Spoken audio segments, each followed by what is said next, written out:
বন্যা ও টানা বৃষ্টিতে নোয়াখালীতে তৈরি হয়েছে স্থায়ী জলাবদ্ধতা। পানি নামছে খুবই ধীর গতিতে। দীর্ঘ জলাবদ্ধতায় চরম ভোগান্তিতে মানুষ। গত কয়েকদিনের বৃষ্টিতে চাঁদপুর ও যশোরেও তৈরি হয়েছে জলাবদ্ধতা। Desk report. গত 2 দিন বৃষ্টি না হওয়ায় নোয়াখালীতে বন্যা পরিস্থিতির উন্নতি হচ্ছে, তবে পানি নামছে খুবই ধীর গতিতে। এখনও পানিবন্দী প্রায় 12.5 লাখ মানুষ। বাড়িঘর থেকে এখনও পানি না নামায় চরম দুর্ভোগে বানভাসীরা। কোথাও কোথাও তৈরি হয়েছে স্থায়ী জলাবদ্ধতা।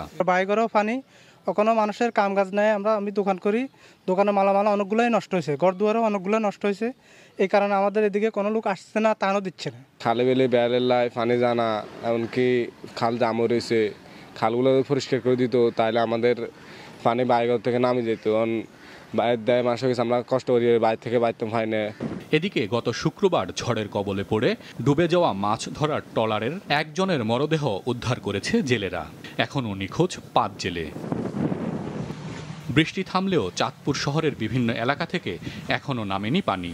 নদী ও শহরের পানি একই সমতলে থাকায় পানি নামছে না বলে জানায় পৌর কর্তৃপক্ষ। স্থানীয়রা বলছে, ড্রেনেজ ব্যবস্থা ভালো না থাকায় এই অবস্থা।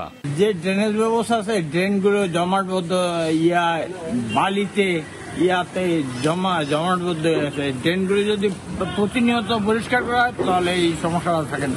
250-টিরও বেশি ডিজাইন অপশন নিয়ে ওয়ালটন স্মার্ট ফ্রিজ, বোঝে আপনার প্রয়োজন।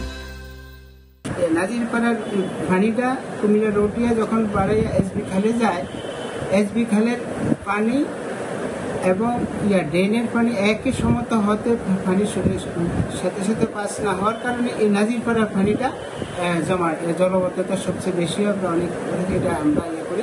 আমরা ইতিমধ্যে কয়েকবার এই ড্রেন পরিষ্কার করছি।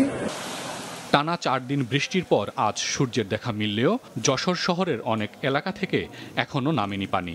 অনেক এলাকার বাড়িঘরে পানি ঢোকায় দুর্ভোগ কাটছে না বাসিন্দাদের।